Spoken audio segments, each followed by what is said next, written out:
Thoibi, haidi adumna. Sitawo. Aigi wari sulige. Yo, nangi wari do, ay sige. Salalema. Seliyo nangi wari do. Kusiyam taninge.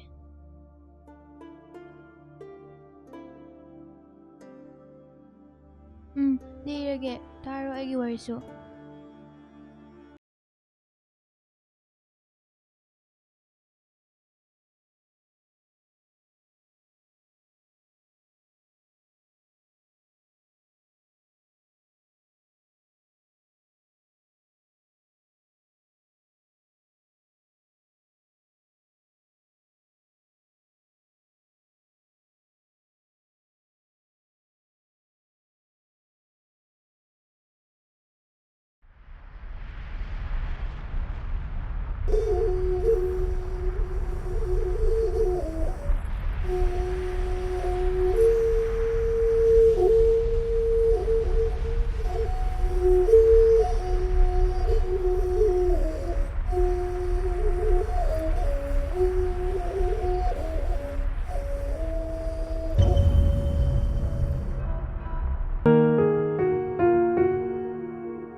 Keso talle haraga yaro heba ngarang yang kredudi agang kai leye akhoi nupa su leye ba pharak tarni ba as nang si mama mare dum tau le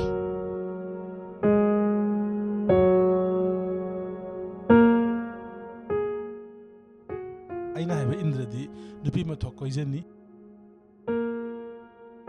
nupi ngantane marang kaise mau halak pidagi jelu pidagi lesabi sengdabadagi adaidi apang mga class 9 10 ang hanggain amuk toiba yam grojane hojikti phone ma pai khredi loirabani bema nupi ngantane bema aduna aina heba yawa as nang si diba nang nahek ngam jiga ya de he thang na baka dani mapa to misti ta ni haba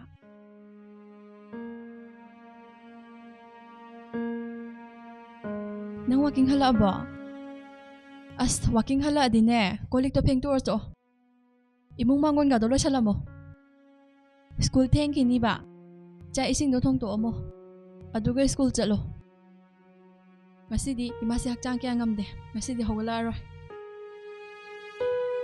Kay no ikaw emung na tawari sibo. Masibo kay emung no. Ima, nangga babaga na tawari sibo. Mama ang pama na tawbam tawbo tabak ro. Masibo. He nga, ini pok sar ka no. Chalo, nathong to so.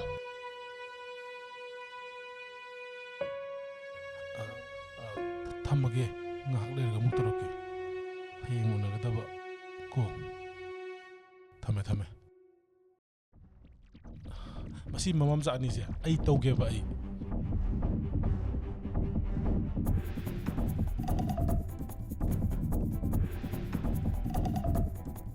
kaino no pinang na tawi siya natte no mata nang nangan na hugalaga taba yung khang taw ni sinang chungang khang de ha pikra bangang sina noy tahuli ni ha kanay phone la iduna natte akhoi le di pakhat pe yada ba phone la ba nang na tawi siya kitang hen malabani ko no pi Kadai piro fondo, kanano yenge? Lata ni heba. Is lata orsi yenge. Nang nawa kanai fono ha. Machida halage da. As ayuma. Machi. Ayuma. As. Kadai, amulai. Masi lau thage masi. As. Hey, tari singang binate. Mai nupa ne. Kayo nang nupa lebe nupi sida phone torai di. Hey, nang kai deno. Naming kai kawe. Kaya ang kuire mali leinaba. Ay nupi sinang lau ngang gudra. Lao. Lau bang amni de huji mo lau. Lao habne. Hai. Phone mutat kini. Phone nga kaktal ini. Kaya daw sitrino. Yinguni se. Lau slow biro ita bata. Mina dille laga hunong ga daba. Nasamang halaga. Aduga ꯃꯤꯒꯤ ꯂꯨꯈꯥꯛ ꯅꯪꯅꯁꯨ ꯑꯩꯒꯤ ꯁꯦꯕꯥ ꯇꯧꯒꯗꯕ ꯏꯃꯨꯡꯒꯤ ꯂꯥꯏꯟꯊꯧ ꯂꯩꯃꯔꯦꯜ ꯅꯪꯅ ꯗꯨꯛ ꯊꯥꯗꯣꯏꯕ ꯑꯁ ꯑꯌꯨꯃ ꯑꯩ ꯁꯤꯔꯦ ꯍꯥꯏꯕꯅꯦꯃꯦ ꯑꯌꯨꯃ ꯑꯁ ꯅꯪꯁꯨ ꯀꯣꯏꯔꯤ ꯃꯌꯥꯝꯗꯨꯗꯤ ꯅꯪꯅ ꯃꯥꯡꯊꯣꯛꯏꯕ ꯅꯨꯄꯤ ꯃꯌꯥꯝꯗꯨꯗꯤ ꯑꯩꯅ ꯀꯣꯏꯌꯦꯅ ꯅꯨꯄꯤ ꯅꯪꯁꯨ ꯀꯣꯏ ꯌꯥꯕ꯭ꯔꯣ ꯑꯩꯗꯤ ꯅꯨꯄꯥꯅꯦ ꯃꯈꯣꯏꯅ ꯃꯥꯡꯍꯧꯒꯗꯕ ꯅꯪꯗꯤ ꯅꯨꯄꯤꯅꯦ ꯅꯪꯅ ꯃꯥꯡꯍꯧꯒꯗꯕ ꯅꯨꯄꯥꯗꯤ ꯆꯥꯝꯃꯒꯤ ꯃꯄꯨꯅꯦ nupi lolosу yai nang di nupa du poraga sida thami adori braba napam du pusani adori braba nabung napa nakhura nandona choi hat ke hai ni ne chalo napam nang simak chalo oktibi sidi chalo ai nangle min ba sungam ngamoy masi gi phone thugaira phagadab ne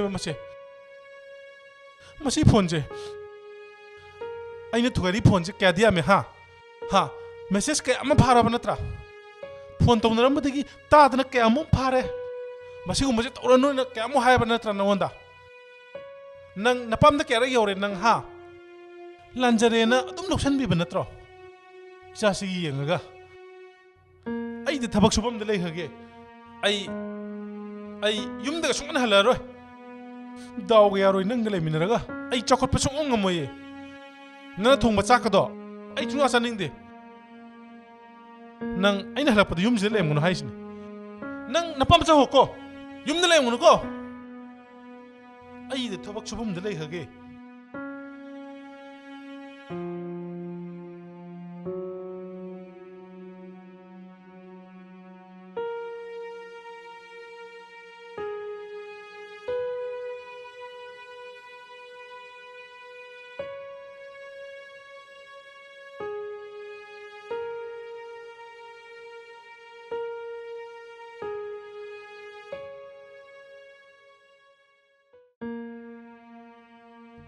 Nangna kiyam faradana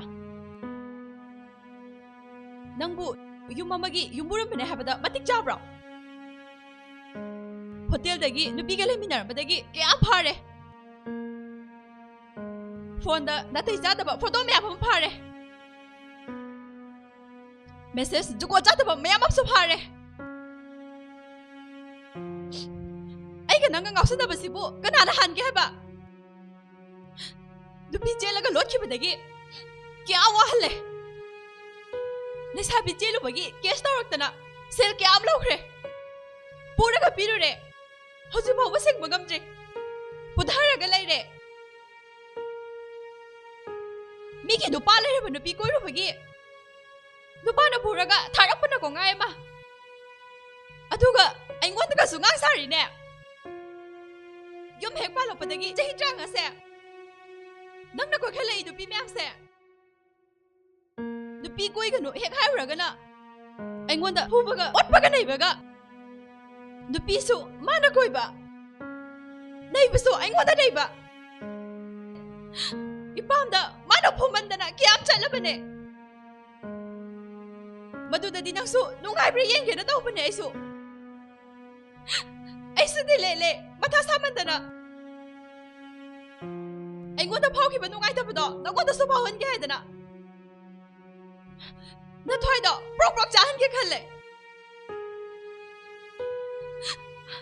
nupana khoina tawning bata tawba nupi ekhoina pakhangda khangba mawamta nupa koiram potiye mayum palam potiye macha bapure bu to amaga nupana khoina phatmantabadagi nupi koiraga imungda otpa naiba nupi lollakpa nupi handa yengaktaba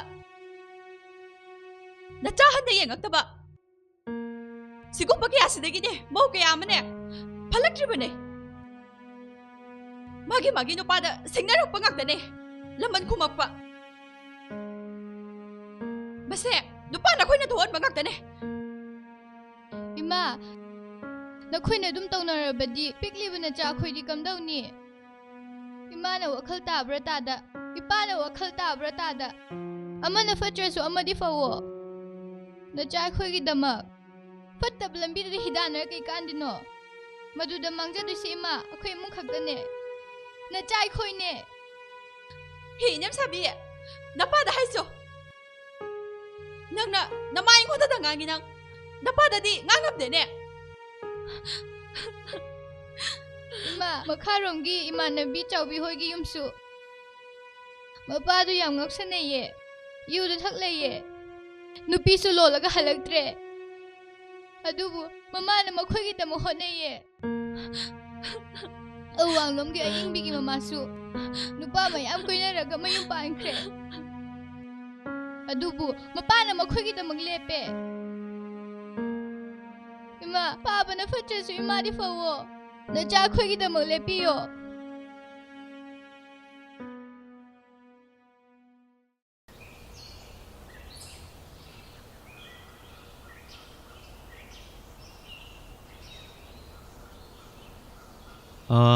Ay chalukige. Ay thingakani. Karai chapidono. Thabak ne thabak. Sel piramo. Karai di shield. Nana emung silu panda basha kise ke amdi kuye.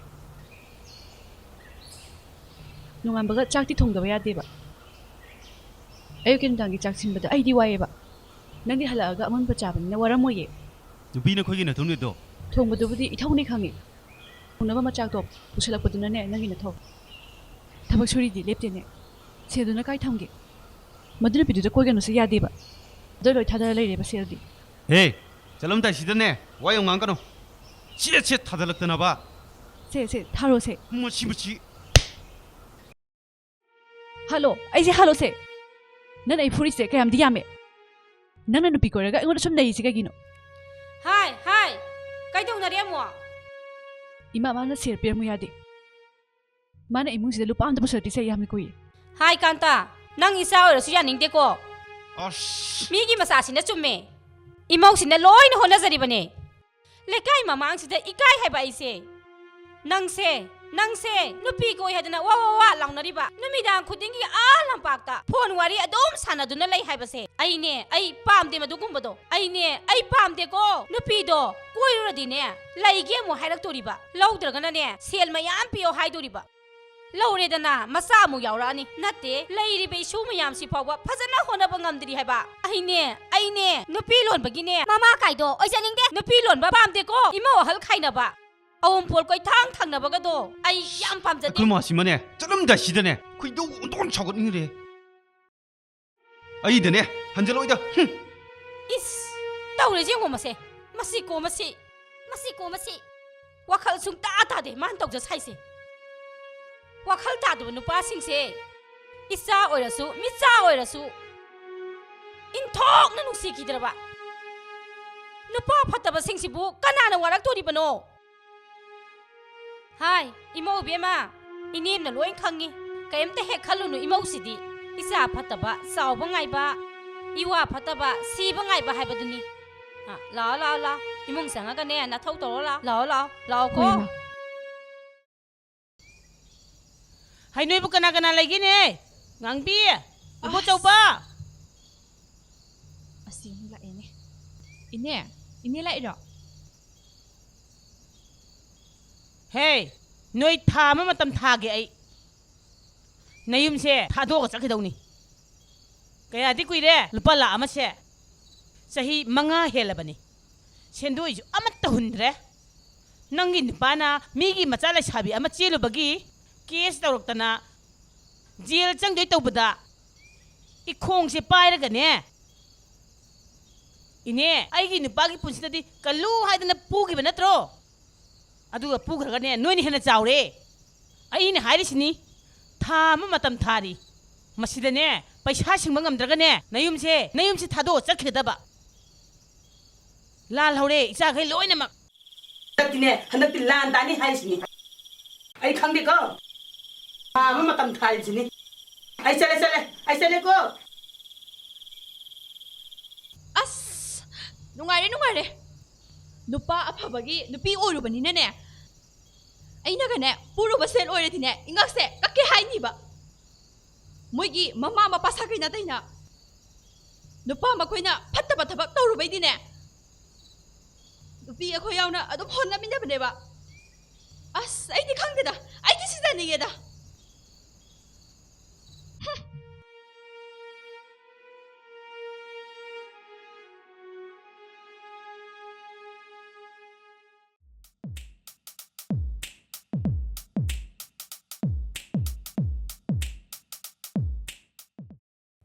ꯌꯥꯕ ꯂꯩ ꯅꯪꯒꯤ ꯋꯥꯗꯣ ꯂꯣꯏꯁꯤꯟꯅꯔꯣꯕ ꯅꯠꯇ꯭ꯔꯗꯤ ꯍꯌꯦꯡꯋꯥꯏ ꯏꯕꯥꯅꯤ ꯆꯦꯟꯕꯗ case ꯑꯃꯨꯛ ꯇꯧꯔꯛꯀꯅꯦꯕ ꯑꯗꯨꯕꯨꯗꯤ ꯀꯦꯁ ꯇꯧꯅꯔꯤꯁꯤꯗꯤ ꯂꯣꯏꯁꯟꯅꯗꯣꯔꯦ ꯂꯣꯏꯗ ꯂꯣꯏꯗ꯭ꯔꯒꯅ ꯏꯕꯥꯅꯤ ꯀꯣꯛ ꯆꯦꯜꯂꯒ ꯂꯣꯠꯈ꯭ꯔ ꯂꯣꯏꯔꯗꯨꯕꯨ ꯑꯗꯣ ꯅꯪꯒꯤ ꯅꯨꯄꯤꯗꯨꯅ ꯀꯃꯥꯏ ꯇꯧꯗꯣꯏꯅꯣ ꯑꯁ ꯄꯜꯂꯛꯀꯅꯨꯗ ꯅꯨꯄꯥ ꯃꯌꯥꯝ ꯑꯃ ꯀꯣꯏꯅ ꯂꯩ ꯑꯗꯨꯕꯨ ꯃꯥꯁꯨ ꯃꯥꯏ ꯊꯣꯛꯄ ꯑꯩꯁꯨ ꯑꯩꯒꯤ ꯊꯣꯛꯄ ꯃꯥ ꯂꯩꯔꯤꯉꯩ ꯌꯨꯝꯗ ꯍꯟꯖꯤꯜꯂꯔꯣꯏꯅ ꯑꯩ ꯊꯕꯛ ꯁꯨꯐꯝꯗ ꯂꯩꯔꯤꯁꯤꯗꯤ ꯍꯧꯖꯤꯛꯇꯤ ꯃꯥꯁꯨ ꯃꯅꯤꯡ ꯇꯝꯃꯝꯃꯅꯤ ꯑꯩ ꯂꯩꯇ꯭ꯔꯕꯅꯤꯅ ꯅꯨꯃꯤꯠ ꯆꯨꯞꯄ ꯑꯃ ꯋꯥꯔꯤ ꯁꯥꯟꯅꯔꯝꯃꯗꯕꯅꯤ ꯅꯨꯄꯥ ꯎꯅꯕ ꯆꯠꯂꯝꯃꯅꯤ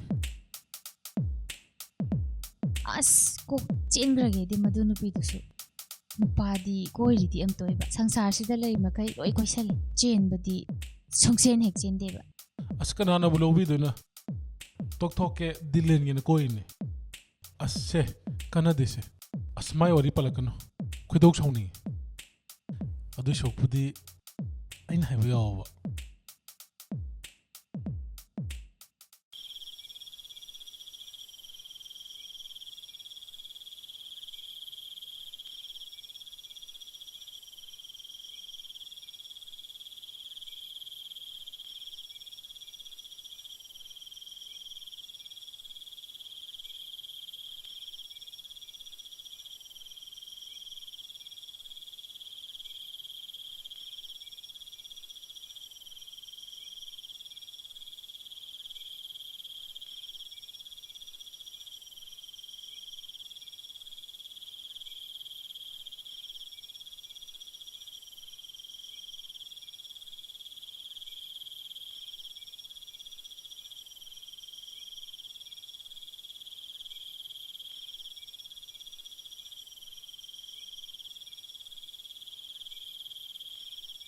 ꯏꯃꯥ ꯄꯥꯕ ꯀꯩꯅꯣ ꯅꯣꯏꯅ ꯇꯧꯔꯤꯁꯤꯕꯨ ꯃꯤꯒꯤ ꯃꯃꯥ ꯃꯄꯥꯁꯨ ꯁꯨꯃꯥꯏꯅ ꯂꯣꯏ ꯇꯧꯅꯕ꯭ꯔꯣ ꯑꯁꯨꯛ ꯊꯦꯡꯂꯁꯤꯕꯨ ꯍꯜꯂꯛꯇꯕ ꯅꯆꯥ ꯑꯩꯈꯣꯏ ꯂꯩꯍꯧꯔꯤꯁꯨ ꯈꯪꯗꯕ ꯍꯜꯂꯛꯂꯒꯅ ꯑꯍꯤꯡ ꯆꯨꯞꯄ ꯐꯣꯟꯗ ꯋꯥꯔꯤ ꯁꯥꯟꯅꯕ ꯄꯥꯕꯁꯨ ꯅꯨꯄꯤ ꯀꯣꯏꯕꯒꯤ ꯄꯦꯅꯥꯏꯗꯕ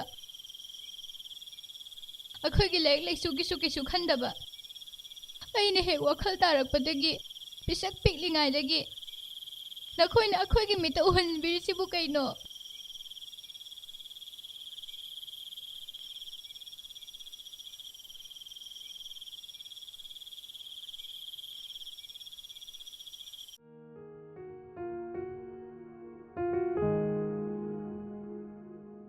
ꯑꯁ ꯑꯩ ꯆꯠꯂꯒꯦꯕ ꯊꯦꯡꯉꯦꯕꯁꯦ ꯑꯁ ꯍꯟꯈ꯭ꯔꯅꯣꯕ ꯆꯦꯜꯂꯁꯤ ꯉꯁꯤꯗꯤ ꯑꯁ ꯑꯗꯨ ꯌꯥꯔꯣꯏꯗ ꯑꯄꯤꯛꯄ ꯏꯆꯥ ꯑꯅꯤꯗꯣ ꯑꯩ ꯍꯜꯂꯛꯄ ꯉꯥꯏꯍꯧꯔꯤꯌꯦ ꯆꯦꯡꯁꯨ ꯑꯝꯇ ꯂꯩꯍꯧꯗꯦ ꯑꯩ ꯅꯉꯣꯟꯗꯒꯤ ꯁꯦꯜ ꯂꯧꯒꯦ ꯂꯥꯛꯄꯅꯦꯕ ꯁꯦ ꯂꯨꯄꯥ 1,000 ꯑꯝꯇ ꯄꯤꯔꯛꯑꯣꯕ ꯑꯁ ꯅꯪ ꯁꯤꯗꯤꯅꯦ ꯁꯦꯜꯗ ꯍꯥꯏ ꯂꯩꯌꯦ ꯅꯠꯇꯦ ꯃꯆꯤꯠ ꯃꯆꯤꯠ ꯀꯌꯥꯗꯤ ꯌꯥꯝꯃꯦ ꯅꯪꯅ ꯂꯧꯔꯤꯁꯦ ꯑꯩꯁꯨ ꯄꯥꯡꯕ ꯌꯥꯕꯗꯤ ꯄꯥꯡꯕꯅꯤ ꯌꯨꯝꯒꯤ ꯅꯨꯄꯤꯗ ꯐꯥꯎꯕ ꯂꯨꯄꯥ ꯑꯃꯐꯥꯎ ꯄꯤꯗꯒꯩ ꯑꯩꯅ ꯁꯨꯔꯒ ꯇꯥꯟꯕꯈꯩ ꯅꯪꯉꯣꯟꯗ ꯂꯣꯏ ꯄꯤꯔꯕꯅꯤ ꯃꯇꯦꯡ ꯄꯥꯡꯅꯁꯦꯗꯅꯕꯨ ꯂꯝꯕꯤꯁꯤꯗ ꯆꯠꯃꯤꯟꯅꯩ ꯅꯠꯇ꯭ꯔꯣ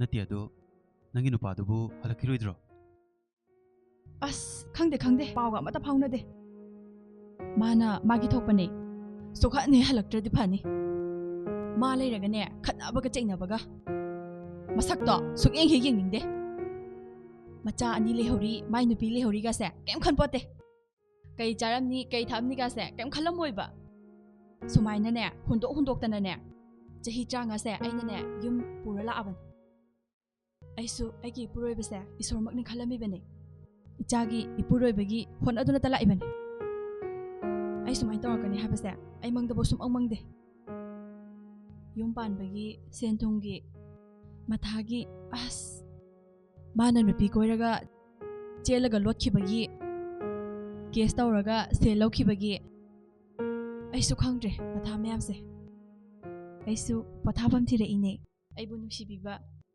ꯑꯋꯥꯕ ꯇꯥꯟꯅꯐꯝ ꯃꯇꯦꯡ ꯄꯥꯡꯕꯤꯕ ꯊꯤꯔꯛꯏꯅꯦ ꯅꯉꯣꯟꯗ ꯄꯣꯊꯥꯔꯒ ꯇꯥꯟꯅꯔꯒꯅꯦ ꯑꯋꯥꯕ ꯅꯨꯡꯉꯥꯏꯕ ꯈꯔ ꯐꯕ ꯑꯣꯏꯅꯤꯡꯉꯦ ꯈꯪꯗ꯭ꯔꯦꯗ ꯌꯨꯝ ꯄꯥꯟꯕꯩ ꯃꯊꯥꯁꯦ ꯌꯥꯝ ꯁꯥꯏꯗ ꯊꯕꯛ ꯁꯨꯅ ꯁꯦꯟ ꯇꯥꯅ ꯍꯦꯛꯇ ꯀꯣꯟꯅꯔꯛꯇꯦ ꯑꯩꯁꯨꯅꯦ ꯌꯨꯝꯗ ꯈꯠꯅꯕꯗ ꯂꯣꯏꯔꯕꯅꯤ ꯑꯗꯨꯅ ꯑꯩꯁꯨ ꯅꯉꯣꯟꯗ ꯄꯣꯊꯥꯔꯤꯁꯤꯅꯤ ꯑꯁ ꯋꯥꯃꯟꯗꯅ ꯄꯨꯟꯁꯤꯁꯦ ꯑꯐꯕꯇ ꯀꯩꯝꯇ ꯈꯪꯗ꯭ꯔꯕꯅꯤ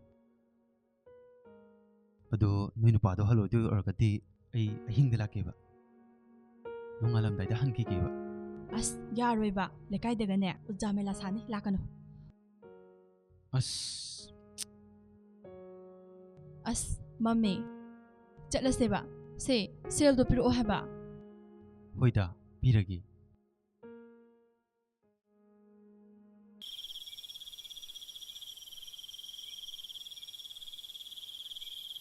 ꯏꯃꯥ ꯅꯪ ꯀꯥꯏ ꯆꯠꯂꯨꯒꯦ ꯑꯁꯨꯛ ꯊꯦꯡꯉꯐꯥꯎ ꯍꯣꯁꯇꯦꯜ ꯂꯧꯕ ꯆꯠꯂꯨꯔꯤꯕ ꯁꯦ ꯎꯕ꯭ꯔꯁꯦ ꯆꯦꯡꯁꯦ ꯋꯥꯅꯅꯕ ꯅꯈꯣꯏꯅꯦ ꯆꯔꯥ ꯍꯦꯟꯗꯅꯕ ꯅꯄꯥꯗꯨꯅꯗꯤ ꯃꯤꯅꯨꯡꯁꯤ ꯃꯆꯦꯠ ꯑꯃꯐꯥꯎ ꯌꯥꯎꯗꯕꯈꯩ ꯅꯣꯏ ꯍꯨꯟꯗꯣꯛꯄꯤꯔꯝꯃꯦꯗꯅ ꯃꯆꯥꯁꯤꯡꯁꯦ ꯀꯔꯤ ꯆꯥꯔꯤ ꯀꯔꯤ ꯊꯛꯏꯗꯤ ꯀꯩꯝꯇꯗꯤ ꯈꯪꯗꯦ ꯅꯃꯥ ꯑꯩꯗꯤꯅꯦ ꯐꯅ ꯉꯥꯎꯔꯁꯨ ꯉꯝꯗꯦꯕ ꯅꯈꯣꯏꯁꯦ ꯆꯔꯥ ꯍꯦꯜꯍꯟꯕꯗꯤ ꯑꯩꯅ ꯍꯣꯠꯅꯔꯤꯗꯅ ꯀꯔꯝꯕ ꯃꯃꯥꯅ ꯃꯆꯥꯁꯤꯡꯕꯨ ꯃꯥꯂꯦꯝꯁꯤꯗ ꯆꯔꯥ ꯍꯦꯜꯍꯟꯕ ꯉꯝꯒꯗꯒꯦ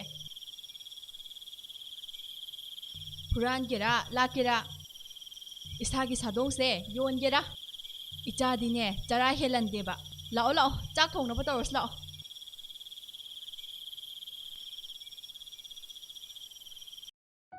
ꯑꯗꯨꯗꯤ ꯑꯩꯃꯨꯛ ꯂꯩꯍꯧꯔꯒꯦꯀꯣ ꯑꯁ ꯂꯩꯍꯧꯔꯅꯨꯕ ꯍꯣꯇꯦꯜꯗ ꯑꯣꯏꯅ ꯂꯦꯛꯎꯔꯁꯦ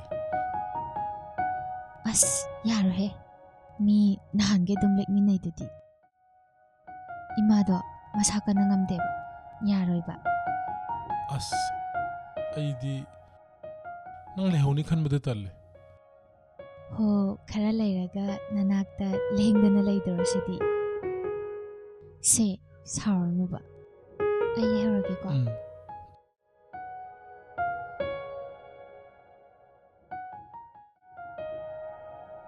ꯕꯥꯏ ꯕꯥꯏ ꯕꯥꯏ ꯕꯥꯏ ꯐꯖꯅ ꯆꯠꯂꯨꯀꯣ ꯍꯣꯏ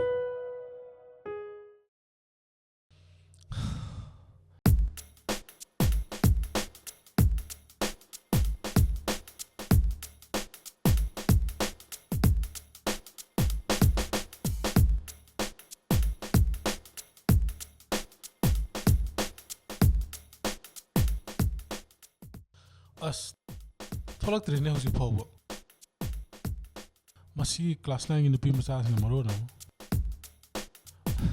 ꯃꯁꯛꯅ ꯃꯔꯣꯟ ꯑꯃ ꯐꯖꯩꯕ ꯑꯩꯅ ꯍꯥꯏꯔꯤ ꯃꯈꯩꯁꯨ ꯂꯣꯏꯅ ꯌꯥꯏ ꯃꯥꯅꯗꯤ ꯑꯩꯁꯤ ꯄꯥꯈꯪꯅꯦꯅ ꯂꯩꯖꯩꯅꯤꯗꯣ ꯑꯉꯥꯡ ꯀꯣꯏꯕꯁꯤꯅꯕꯨ ꯍꯦꯟꯅ ꯅꯨꯡꯉꯥꯏꯗ ꯃꯧ ꯍꯜꯂꯛꯄꯤ ꯅꯨꯄꯥ ꯂꯩꯕ ꯃꯧ ꯀꯣꯏꯗꯧ ꯁꯔꯨꯛꯄꯨꯗꯤ ꯑꯩꯈꯣꯏ ꯊꯤꯀꯥꯗꯥꯔ ꯁꯥꯔꯒꯤ ꯀꯥꯔꯤꯁꯤ ꯃꯥꯗꯤ ꯑꯩꯒꯤꯅꯦ ꯂꯩꯖꯩꯅꯤꯗꯣ ꯍꯧꯖꯤꯛꯀꯥꯟꯒꯤ ꯅꯨꯄꯤꯁꯤꯡꯁꯤꯅ ꯃꯔꯣꯟ ꯑꯃ ꯄꯪꯈ꯭ꯔꯖꯥꯠꯅꯤ ꯀꯥꯔ ꯑꯃꯕꯨ ꯊꯧꯔꯕ ꯐꯤꯔꯣꯟ ꯈꯔꯕꯨ ꯅꯥꯜꯂꯕ ꯑꯆꯥꯄꯣꯠꯄꯨ ꯈꯔ ꯂꯩꯁꯜꯂꯕ ꯄꯩꯁꯥꯕꯨ ꯈꯔ ꯊꯥꯗꯔꯗꯤ ꯂꯣꯏ ꯌꯥꯔꯦ ꯄꯤꯛꯈ꯭ꯔꯕ ꯃꯅꯤꯄꯨꯔꯁꯤꯗꯕꯨ ꯅꯨꯄꯥꯁꯦ ꯅꯨꯄꯤ ꯊꯤꯔꯕ꯭ꯔꯥ ꯍꯥꯏꯕꯕꯨ ꯍꯦꯛ ꯊꯤꯒꯠꯇꯦꯕ ꯑꯩꯈꯣꯏ ꯂꯝꯗꯝꯁꯤꯒꯤ ꯅꯨꯄꯤꯁꯤꯃꯨꯛ ꯄꯪꯕꯗꯤ ꯂꯩꯇꯦ ꯂꯥꯛꯇꯤ ꯂꯥꯛꯑꯦꯅꯦ ꯃꯁꯛꯁꯤꯗꯤ ꯈꯨꯐꯖ ꯑꯃ ꯃꯁꯤꯗꯕꯨ ꯀꯔꯝꯕ ꯄꯥꯈꯪꯅ ꯉꯥꯎꯔꯣꯏꯗꯒꯦꯕ ꯑꯁ ꯉꯁꯤꯗꯤ ꯍꯣꯇꯦꯜꯗ ꯄꯨꯁꯟꯒꯦꯕ ꯈꯪꯅꯦꯕ ꯑꯩꯁꯦ ꯍꯧꯖꯤꯛꯇ ꯏꯟꯈꯠꯂꯛꯄ ꯄꯥꯈꯪ ꯃꯥꯜꯂꯦ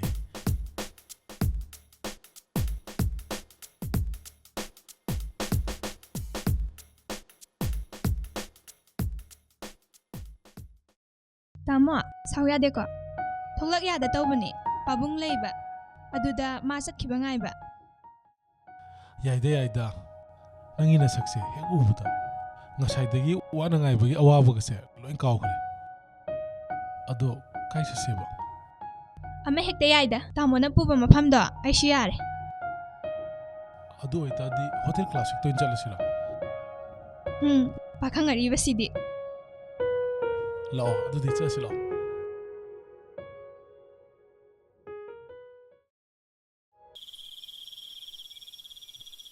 ꯑꯩ ꯌꯧꯔꯤ ꯊꯣꯡ ꯍꯥꯡꯉꯣ ꯇꯥꯕ꯭ꯔꯣ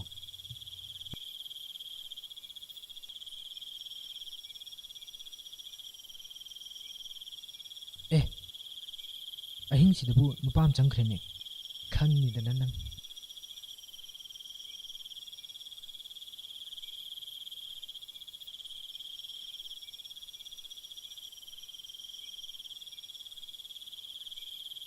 ꯑꯁ ꯃꯤ ꯎꯈ꯭ꯔꯅꯤ ꯍꯥꯏꯕ ꯇꯥꯏꯕꯨ ꯆꯧꯁꯨ ꯂꯩꯇꯕꯅꯤ ꯃꯁꯤ ꯀꯌꯥꯝ ꯀꯨꯏꯅ ꯂꯩꯒꯦ ꯌꯦꯡꯒꯦ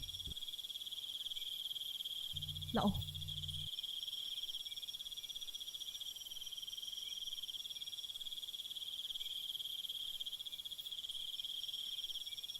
ꯍꯜꯂꯣ ꯇꯥꯏꯕꯣ ꯆꯧꯕꯣꯏꯗꯅꯦ nupa ꯑꯃ ꯆꯪꯈꯤꯌꯦ ꯊꯣꯛꯂꯛꯇ꯭ꯔꯤꯌꯦ ꯀꯨꯏꯔꯦ ꯆꯪꯈꯤꯕ ꯉꯁꯥꯏ ꯄꯨꯡ 11:30 ꯑꯗꯥꯏꯗꯩꯅꯦ ꯍꯧꯖꯤꯛ ꯄꯨꯡ 1 ꯇꯥꯔꯦ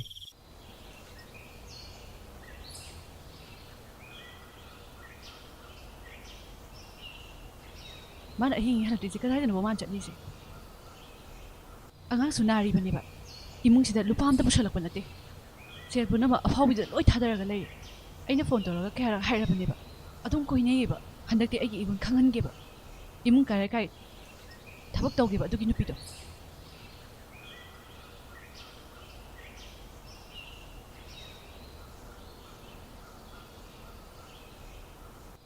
ꯑꯍꯤꯡ ꯂꯦꯛꯄꯤꯔꯨꯒꯦ ꯑꯩꯅꯦ ꯗꯣꯛꯇꯔꯗ ꯂꯩ ꯏꯃꯥꯟꯅꯕꯒꯤ ꯃꯆꯥ ꯑꯃ ꯅꯥꯗꯅ ꯀꯅꯥꯒꯤ ꯅꯃꯥꯟꯅꯕ ꯐꯣꯟ ꯇꯧꯔꯒ ꯍꯪꯒꯦ ꯀꯅꯥꯅꯣ ꯀꯥꯏꯗꯒꯤꯅꯣ ꯀꯩ ꯃꯤꯡ ꯀꯧꯒꯦ ꯅꯪꯒ ꯑꯃꯨꯛ ꯀꯣꯏꯅꯒꯦ ꯍꯥꯏꯔꯣ ꯀꯔꯤ ꯇꯨꯀꯠꯆꯩ ꯑꯗꯨꯒꯨꯝꯕ ꯋꯥꯍꯩ ꯅꯪꯅ ꯅꯔꯝ ꯆꯠꯂꯨꯗ꯭ꯔꯒ ꯑꯗꯨꯝꯕ ꯐꯠꯇꯕꯗꯣ ꯑꯩꯉꯣꯟꯗ ꯈꯜꯂꯝꯒꯅꯤꯅꯦ ꯑꯍꯤꯡ ꯂꯦꯛꯐꯝ ꯍꯥꯏꯔꯛꯇꯕ ꯌꯥꯔꯣꯏ ꯉꯁꯤꯗꯤ ꯑꯗꯨꯒꯤ ꯑꯣꯛꯇꯕꯤꯒꯤ ꯃꯅꯥꯛꯇꯨꯗ ꯂꯦꯛꯎꯏ ꯑꯣꯏꯔꯝꯅꯤꯅꯦ ꯍꯣ ꯂꯦꯛꯎꯔꯦ ꯅꯪ ꯀꯩꯗꯧꯒꯦ ꯍꯥꯏꯕꯅꯣ ꯅꯨꯡꯉꯥꯏꯔꯦ ꯂꯩꯅꯤꯡꯗ꯭ꯔꯒꯅ ꯆꯠꯄꯤꯈꯣ ꯀꯩꯅꯣ ꯄꯨꯁꯤꯜꯍꯧꯔꯒꯦ ꯁꯛꯇꯥꯁꯤꯒ ꯃꯗꯨꯒꯤ ꯅꯨꯄꯤꯗꯣ ꯈꯪꯒꯅꯤ ꯉꯁꯤꯗꯤ ꯃꯁꯝꯗꯣ ꯐꯣꯏꯇꯛꯀꯦ ꯈꯪꯉꯤ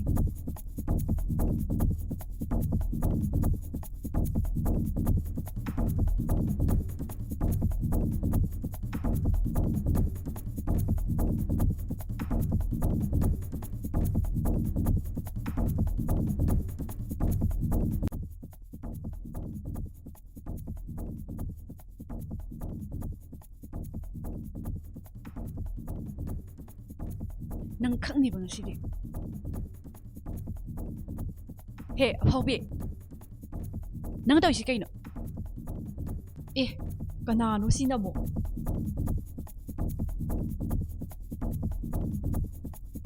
ꯅꯪꯅꯅꯦ ꯑꯍꯤꯡꯗ ꯂꯦꯛꯍꯜꯂꯤꯕ ꯅꯨꯄꯥꯗꯣ ꯑꯗꯨꯒꯤ ꯅꯨꯄꯤ ꯃꯤꯒꯤ ꯅꯨꯄꯥꯒ ꯑꯍꯤꯡꯗꯒ ꯂꯦꯛꯍꯟꯗꯅ 미기 누라 짜포가세 까우드는 거 더이네.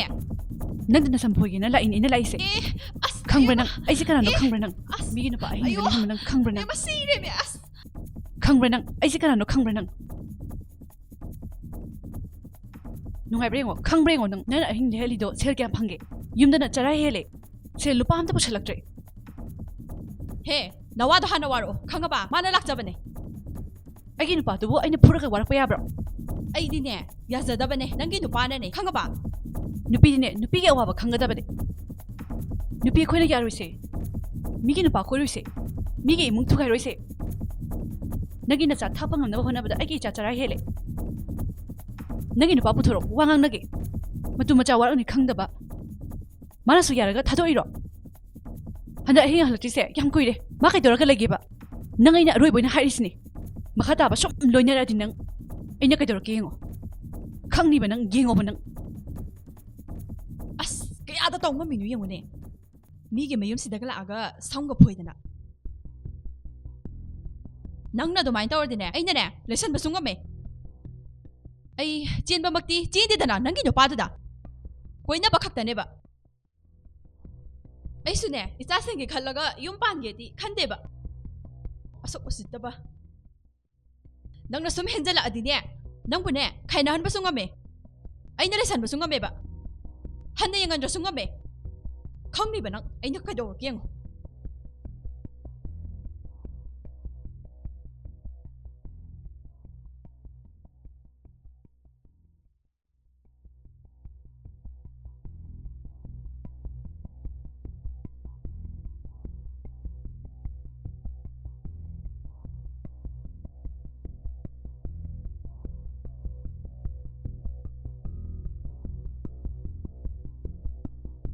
ꯈꯪꯅꯤꯕ ꯉꯁꯤꯗꯤ ꯍꯟꯗ ꯍꯜꯂꯛꯈꯤꯁꯅꯣꯕ ꯃꯁꯤ ꯍꯜꯂꯛꯇꯦꯅꯦ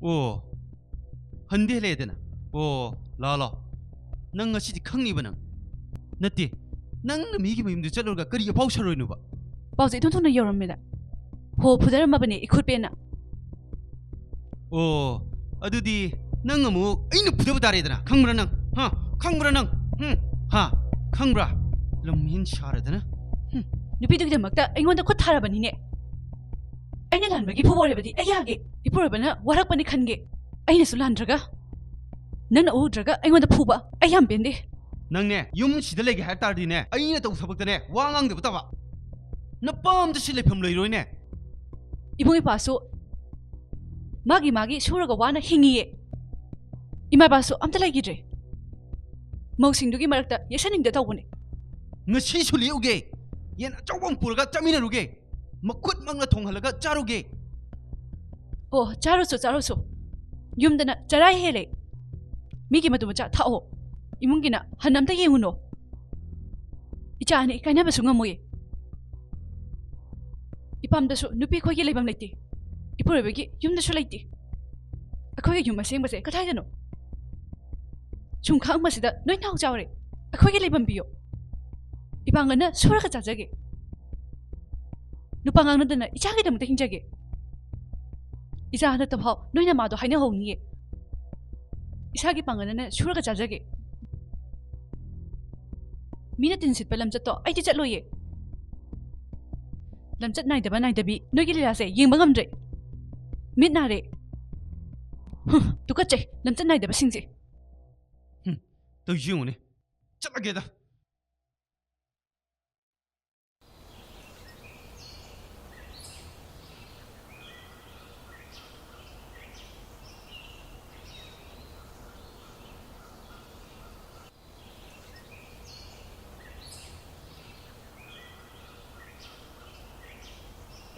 ine akhoi ine unab laine ine wam kari leire ai ine hoida laine kaidoroge thoiba ine ibo chawbo yumda leite magi nupi do handang maruk se ahingda nupa ama dum lai aduga nongalam daida dum hanki aina thingnare se ine anira ohum lakti surabni soidrabane thoiba soidrabane ai mit uhorabni nupa dugi nupi do ngahan la amu aduga yam puramane nupi du su yam thina sungangam me duga as on thong to bangam kheda lemo thagumsi laika pa lepsi khangadabni ne khangan gadabani adumai to bahum bro mapuroi ba leirabi mau makhoina puroi ba langphaida thabak chuba chakringaida nupa ahing le janghan ba yabro yabro ha as nupi khunai ekhogi yam naming chat thibani mani ne chumi ni in haido mau mayam se lamdan nar kani lemna thaba yade ado thoiba nang senaro hoi mayamda horen mayamda paw piro aduga par ek changi bane thik tawgodamne yare adudi ai senarage aduga oh phare adudi hoi adudi ne ine si thaba amata chalukhige ine adudi akhoi jajani taw thengari ba me namda tabja na te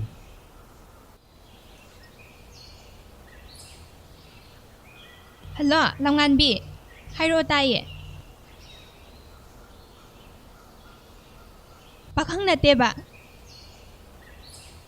nupi leireba machasu leiraba mamingna ibo chawkaweba adudi mana ingonda leifam maming loi lotlene as ai iyam kaida phare tham ai thabak tawge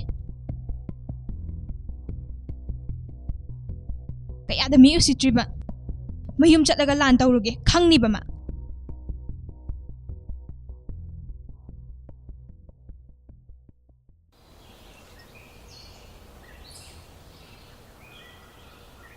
Oi, namadi. Paba nang hala aba. Imadi thabak suba jakhiye. Paba nang nahanga yumda sunga halakri do kaygino. Kadai leiruge ba? Namado yiningdaba. Ho aduna ne yumsida halak ningdabagi khallaktaba. Amuk chaladabne. Ai phiron kha lawge lakpane.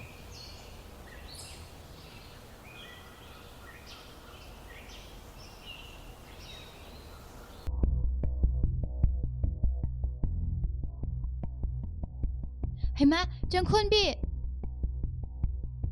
la o jang o si no yum la ma ne khoi yum ne adudi ibo chaw hai se ma ne khoi pa ba ne nang akhoi pa ba ga unagi hai ra leye ek ok thorake Baba, mi laiye. Oibema, kaidoragine, kanano? He pakhang saba, chenjan ngino. Huran ba. Ngasidi huran ba phare dana. Nupi angang leiraba nangna. Nachagumbi aingonda. Moithem tawduna aibu manghanba. Hotel kaya, restaurant kaya, aibu pusanduna. Nang mi usitaba. Nang ay na kaidoraki yango. Lem na tharo. Ima ipa sagay natay loira takani. Nang gisu ay gumina sa nupi hauri dana. Nang ay na lem na tharo. Baba, asi ega class manabi imanabi ne. School home kibane. Nachagumbi asidabu papa na khanbir se kaino. Papa na hemandro. Nachayngona papa gumba nupana. Adumay tawrdi papa nungaigadro. Aina hek wakhal tarakpadagi papa ga imaga na akhogi mita uhanbiriba mayam se karino. Papa na nupi koiba. Imaga funaba, khatnaba. Papa na nupi chilakpay lan kaya. Papa na nupiga ahing chupa phone da wari sanabagi. Nachakhuna taba yadaba wari kaya. Papa da natana hujik na imasu yaurakle. Papa da saure haiduna laman kummini haiduna fattabasida yausilakle. Nachakhoibu nungsibiyo. Papa na nachakhoigidama hingbiyo. Akhoibu lairi laisu ningthina tamhanbiyo.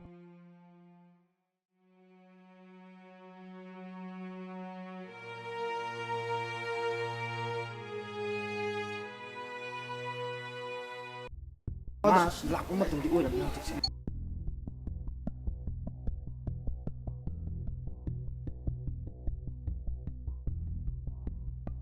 Changre. Tu, ada changre.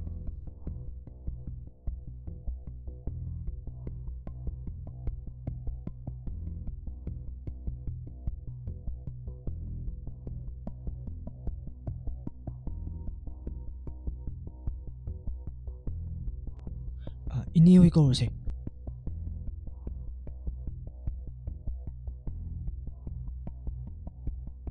Ini. Lai. Nupa to changre. Khara thuna lakpiro ine. Hoi senar magi ne. Kathupiro ine. Ai thamagi ine. Itaw, ngasidi lemna manghan biati ko. Ma lemna mangan ya pote.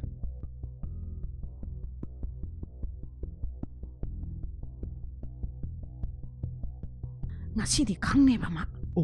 Ini oi jlai. Lo. Ini lo changas lo.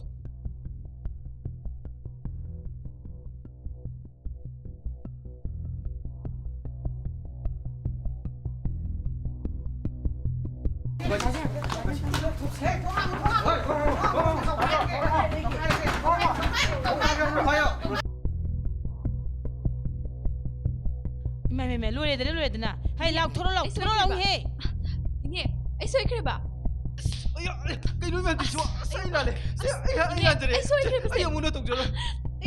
Anh làm anh muốn nó tụng cho nó. Anh muốn nó tụng cho nó. Thật luôn này mà xem. Mà xem của lôi này phơi luôn này mà xem. Mà mai nó thật chân mà xem. Mà năm mai tôi lồng khẩu nghe. Mà xem. Mà rất luôn mà xem. Mà xem cái gì tao phải đặt luôn mà xem. Mà xem đam phát tao nupi này. Hay tao ngâm đi. Nupa bos laga hingal di na. Helan jan ada bi. Hey nupa, nang sune nupi le da. Nupi le ba nang na. Ni nupa le ba nupi sida. Kadi gitu bat ba. Isa chali ba hing ya le tana. Nang lem na tharai dam ne nang su. Na yum pan do na cha le ba na khoi na. Chomai taw ra di. Na cha sing je kari oi ni.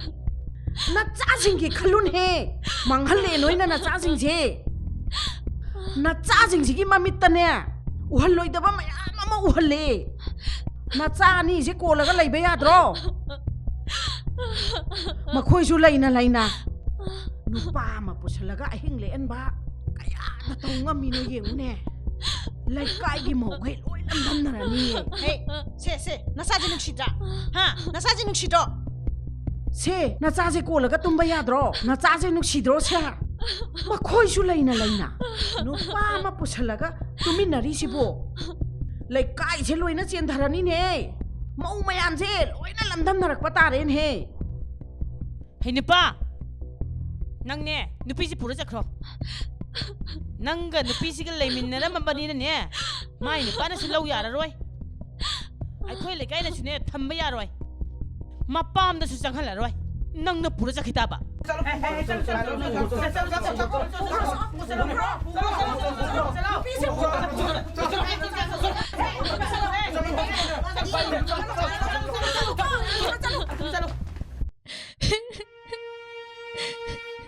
Ima! Ima!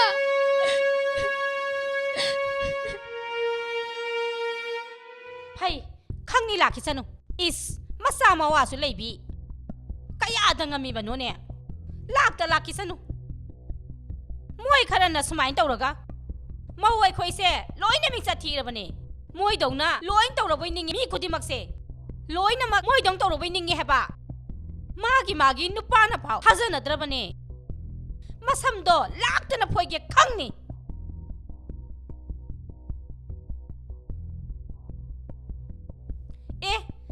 La edana. La. Nungai ni ba ngasi din na bani. Lawo, sango lawo. Thabak tawge. Nungai ni sango law. Law, mai thabi.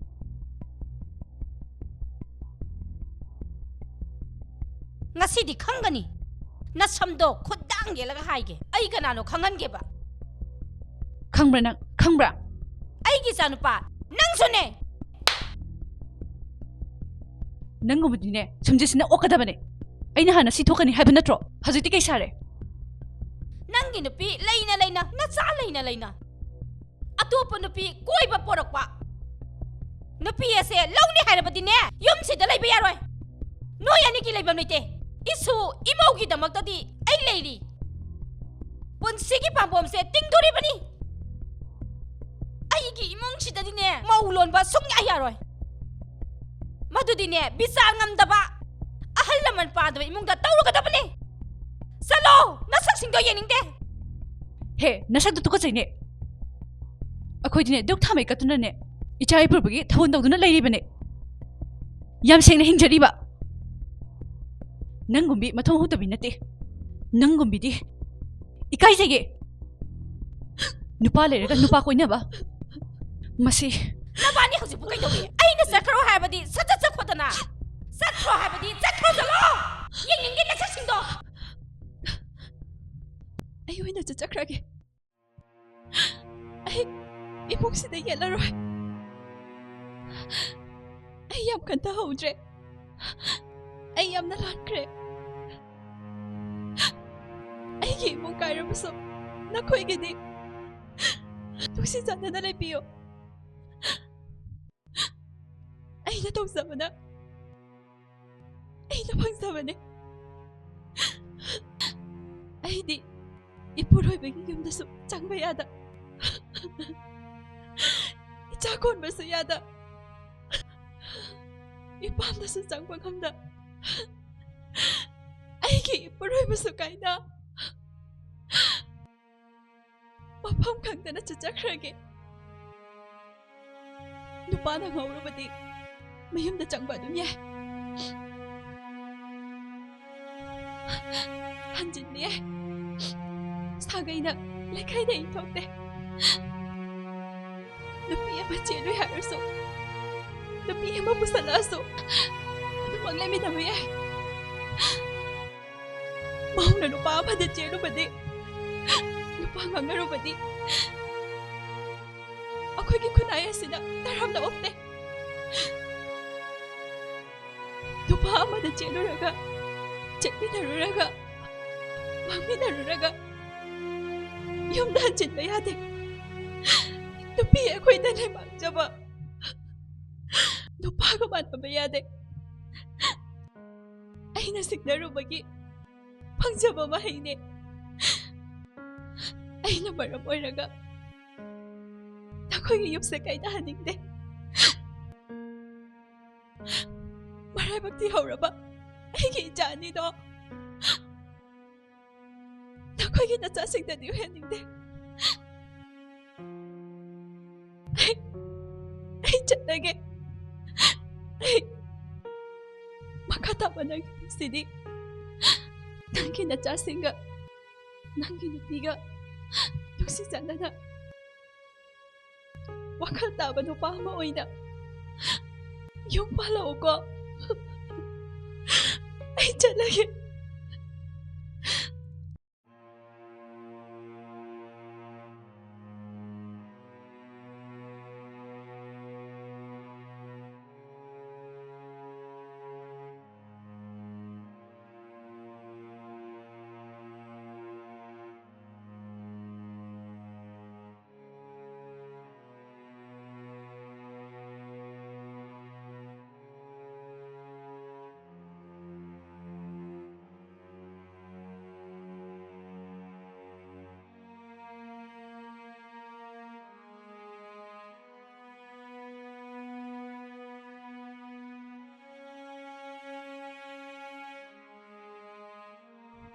Ima, Papa, nacha aikoibu lauba la'o. Nakoi kaida leige. Aikoi yamna ware. Chara henbasu kuire. Kanamtasu leitaba yumsida. Nacha aikoi karamna leigani. Aikoibu kari mata nungsidrabo. Aikoi kari sukhandrabo. Asumna ningthinna nakoloidaba oirabadi. Karigi popiramino. Piglingai da hatopiramo yadro.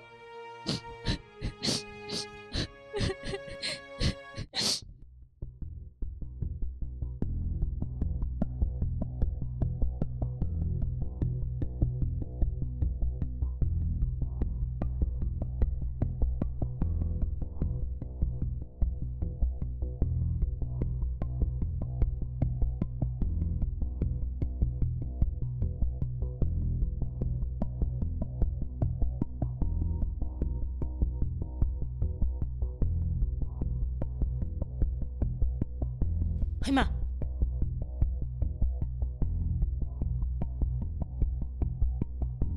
Ma, lanjin bia ngai ko lanjin bia.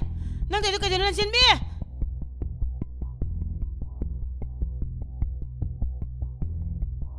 Kaino nang tai lanjin bia. Kaino ha lanjin bia. Kana lagi angang si kaino am tau kare lanjin bia. Kana lagi. Ibima, se amung tu kan tau se. Ibima, lanjin bi.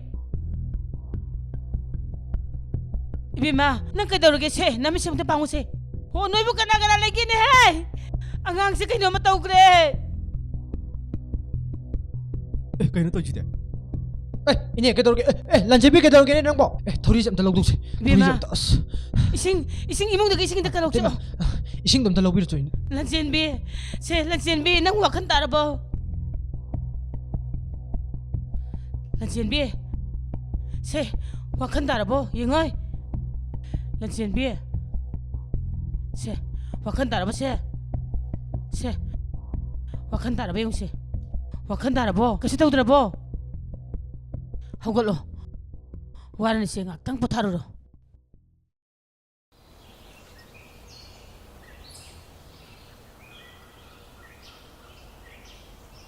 toiba akhoi su wari amata sasi ne bungo akhoi kari no makhanasi hoine angang singse sindren hom amara thamkhibana pharani aisune tu chengi thingena lakpani phibam sida leiramba sidane imai bima wakan ga pumang mangkhre sidane sumledi angang singse sibam nabam khangdaba tare ine general hom do khoi chalurage aduga ngangnaruage khoi hoi chaluro soiranu madu sindri phawne angang singse akhoi gi yumda leijara sanu mopa du sune sanaba chalamgani thiragane punna akhoi da pukrage hoi ine oi da thambiro aduna pharani ine akhoi ne ibo chawdo thiba yaba thirabne adubu kadai da leibanu khangde de ꯄꯤꯛꯏꯕ ꯃꯆꯥꯁꯤꯡꯁꯦ ꯌꯨꯝꯗ ꯂꯩꯍꯧꯔꯦ ꯍꯥꯏꯕꯁꯤ ꯀꯩꯝ ꯈꯪꯗꯦꯅꯦ ꯃꯁꯦ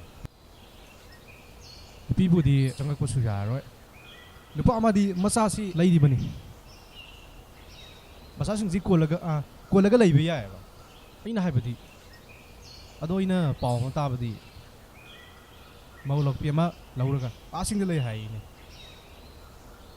ꯃꯄꯥꯝꯒꯤ ꯃꯣꯏꯒꯤ ꯃꯕꯨꯡꯗꯨꯁꯨ ꯂꯧ ꯌꯥꯗꯦꯅꯦ ꯁꯦ as kana di mai wase nupa si nupi ju chap mane aduna ne sinde no thongki bana ne khwai da gi phapharabani ꯑꯗꯣ ꯐꯔꯦ ꯐꯔꯦ ꯏꯅꯦ ꯑꯩꯈꯣꯏ ꯍꯌꯦꯡ ꯆꯤꯜꯗ꯭ꯔꯦꯟ ꯍꯣꯝ ꯆꯠꯂꯒꯅꯦ ꯑꯩꯈꯣꯏ ꯐꯖꯅ ꯉꯥꯡꯅꯔꯒꯦ ꯏꯅꯦ ꯑꯗꯨꯗ ꯃꯐꯝ ꯆꯥꯅ ꯂꯩꯖꯔꯅꯤ ꯆꯨꯝꯃꯤ ꯏꯅꯦ ꯑꯩꯈꯣꯏ ꯅꯣꯏꯅꯅꯦ ꯁꯨꯝ ꯌꯦꯡꯁꯤꯟꯗꯅ ꯂꯩꯕꯁꯨ ꯃꯥꯅꯤ ꯉꯝꯄꯣꯠꯇꯦ ꯆꯨꯝꯃꯤ ꯏꯅꯦ ꯂꯟꯆꯦꯟꯕꯤ ꯅꯪꯕꯨ ꯈꯔ ꯐꯔꯕꯣ ꯂꯥꯛꯑꯣ ꯂꯥꯛꯑꯣ ꯏꯅꯦ ꯍꯣꯏꯗ ꯂꯩꯔꯨꯔꯁꯤ ꯂꯥꯛꯑꯣ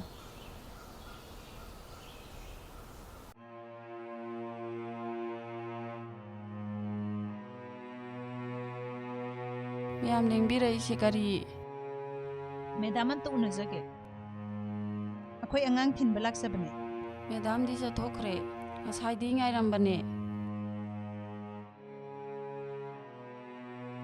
ꯑꯩꯈꯣꯏꯗ ꯁꯤꯟꯅꯔꯝꯃꯦ ꯑꯗꯨꯝ ꯊꯝꯕꯤꯔꯝꯃꯣ ꯑꯉꯥꯡꯁꯦ ꯑꯗꯨꯗꯤ ꯑꯉꯥꯡꯁꯦ ꯏꯆꯦꯗ ꯁꯤꯟꯅꯖꯔꯝꯃꯒꯦꯀꯣ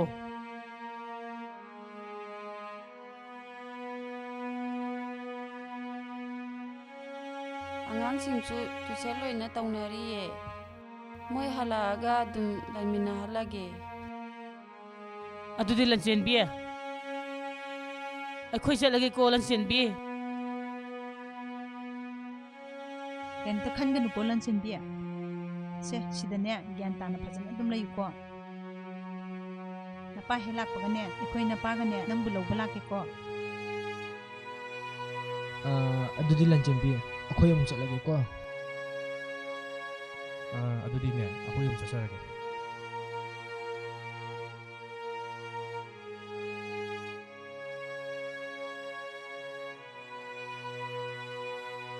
ꯑꯩꯁꯦ ꯉꯁꯤꯗꯤ ꯏꯃꯥ ꯏꯄꯥ ꯂꯩꯇꯕ ꯃꯆꯥ ꯑꯣꯏꯔꯦꯀꯣ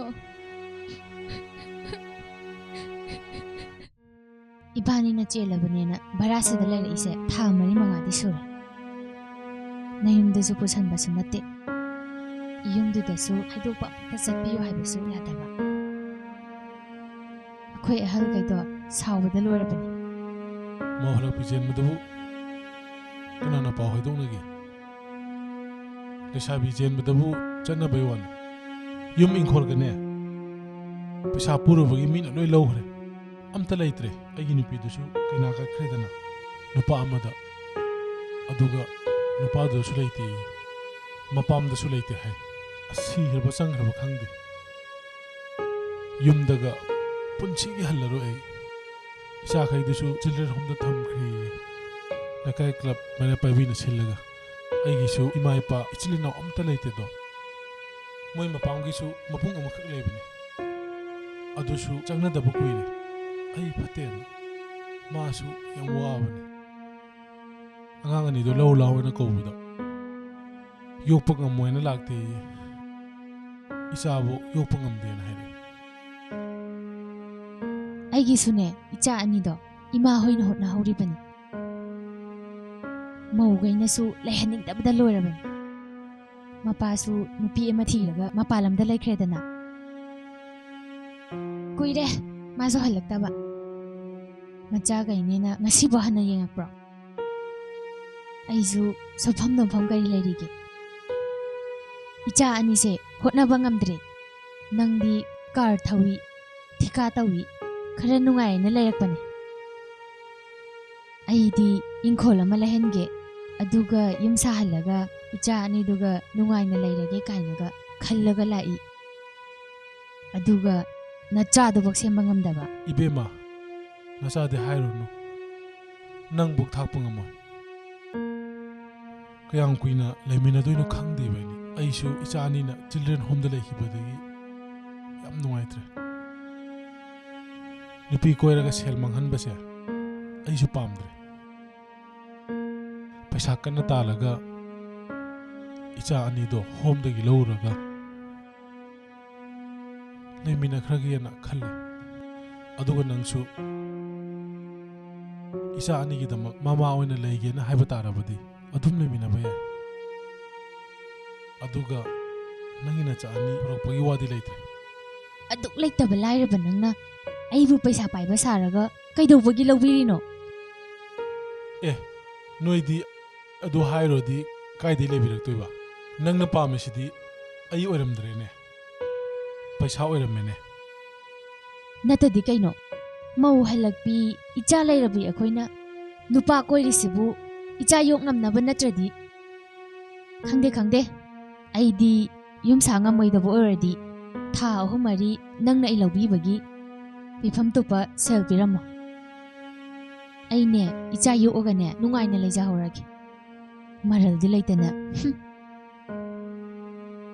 aigi ipana nupi ama thikibadagi imana nupa amada mayum pankibadagi oi hore ngasidi akhoina mama mapa leitaba macha lamja sara kana lejadraba aikhoigi yum inkholsu sel purubagi ibok chawbi hoina lausinkhre